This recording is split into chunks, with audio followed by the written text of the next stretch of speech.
안녕하세요. 가치사슬인 사이트입니다. 오늘은 2026년 하반기 금융 섹터 전망을 가지고 왔어요. 제목이 굉장히 강렬하죠? 금융 인플레이션이 온다. 영상 보시기 전에 구독이랑 좋아요 한 번만 눌러주시면 정말 감사하겠습니다. 알림 설정까지 해주시면 다음 영상도 바로 받아보실 수 있어요. 자, 오늘 핵심 메시지 먼저 말씀드릴게요. 2026년 하반기 주식이 최고의 인플레이션 해지 수단이 됩니다. 증권 섹터에선 삼성증권, 은행 섹터에선 KB금융, 보험 섹터에선 메리츠금융 지주가 각각 최선호주로 꼽혔는데요. 왜 이런 결론이 나왔는지 지금부터 하나하나 파헤쳐 드릴게요. 먼저 가장 중요한 질문부터 시작해요. 왜 지금 인플레이션인가? 2026년 하반기에 물가가 상승한다는 근거가 크게 세 가지예요. 첫 번째는 반도체 업황이 급속도로 개선되고 있다는 거예요. AI 수요가 폭발하면서 반도체 수출이 급증하고 있죠. 이게 소비 확대로 이어지고 물가 상승 압력이 되는 거예요. 두 번째, 미국 -1 전쟁이에요. 지정학적 리스크가 유가를 밀어올리면서 수입 물가 상승률이 30%에 육박하는 수준까지 치솟았어요. 여기서 핵심은요, WTI 유가가 한국은행 기준금리에 선행하는 경향이 있다는 거예요. 즉, 유가가 오르면 기준금리도 따라오를 가능성이 높아진다는 얘기예요. 세 번째가 제일 중요해요. 인플레이션 환경에서는 화폐의 가치가 하락하고 반대로 자산의 가치가 올라갑니다. 주식은 실물 자산에 대한 청구권이기 때문에 최고의 인플레이션 해지 수단이 되는 거예요. 그리고 증권업이 이 환경의 가장 직접적인 수혜자가 됩니다. 자, 이제 증권 섹터로 넘어가 볼게요. 최선호주는 삼성증권이에요. 왜 삼성증권이냐고요? 한마디로 말하면 위탁매매 수수료 비중이 업계 최고이기 때문이에요. 삼성증권의 수수료 수익 중에서 위탁매매 수수료가 차지하는 비중이 무려 69.4%예요. 키움증권이 68.8%, NH투자증권이 61.4%, 한국금융지주가 51.9%인 것과 비교해보면 삼성증권이 거래대금 증가에 얼마나 민감한지 알 수 있죠. 그럼 거래대금은 어떨까요? 2026년 1분기 평균 거래대금이 66.6조 원이었는데요. 이게 전년 동기 대비 무려 258% 증가한 거예요. 전분기 대비로도 81%나 늘었어요. 4월 평균도 67.1조 원으로 지속 호조 중이에요.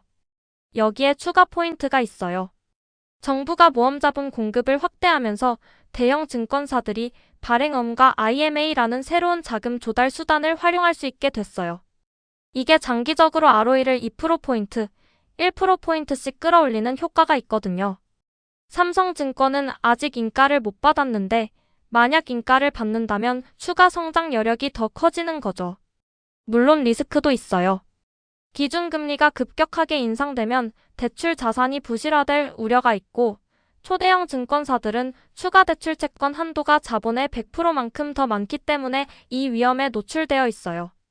하지만 단기 조정 위험은 있어도 장기적으로는 성장하는 과정의 일부라고 봅니다. 다음은 은행 섹터예요. 최선호주는 KB금융. 은행 섹터 이야기를 하려면 순이자 마진이라는 개념을 이해해야 해요. 어렵게 생각하지 마세요. 쉽게 설명해 드릴게요. 은행이 돈을 버는 핵심은 빌려주는 이자율과 받는 이자율의 차이거든요. 이걸 순이자 마진이라고 해요. 영어로는 NIM이라고 하죠.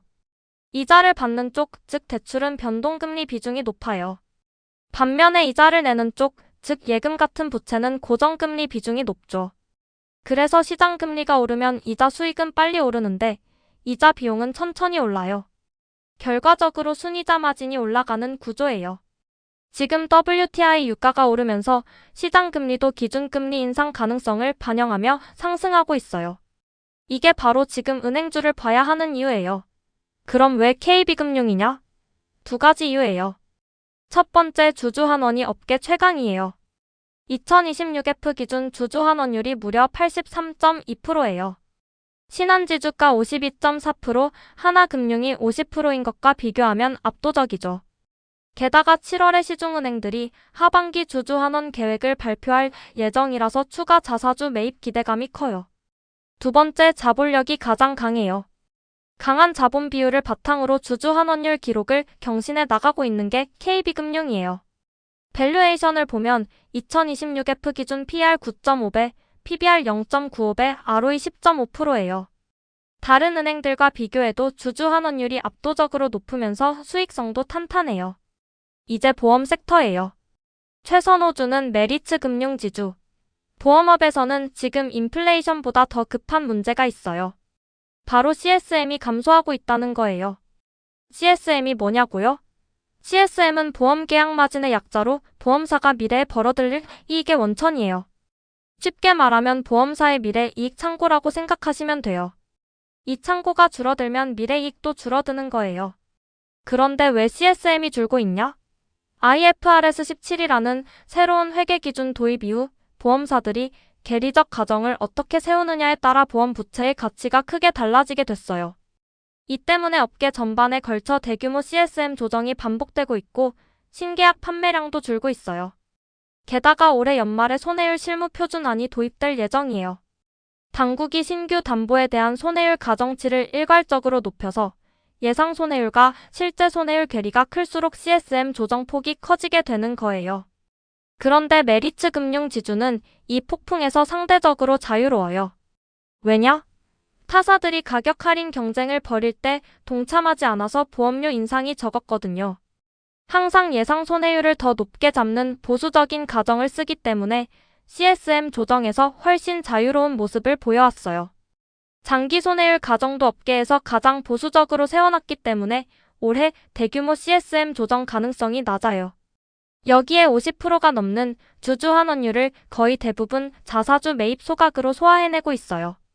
2026F ROE가 23.5%로 보험업 최상위 수익성을 유지하고 있고 하반기 자사주 매입 규모가 작년과 같은 7천억 원이라면 올해 전체로 1.6조 원 이상도 가능하다는 분석이에요.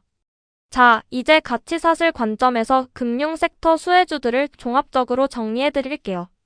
인플레이션이 오면 주가가 오르고 거래대금이 급증하고 증권사 수수료가 급증하는 연쇄 구조예요.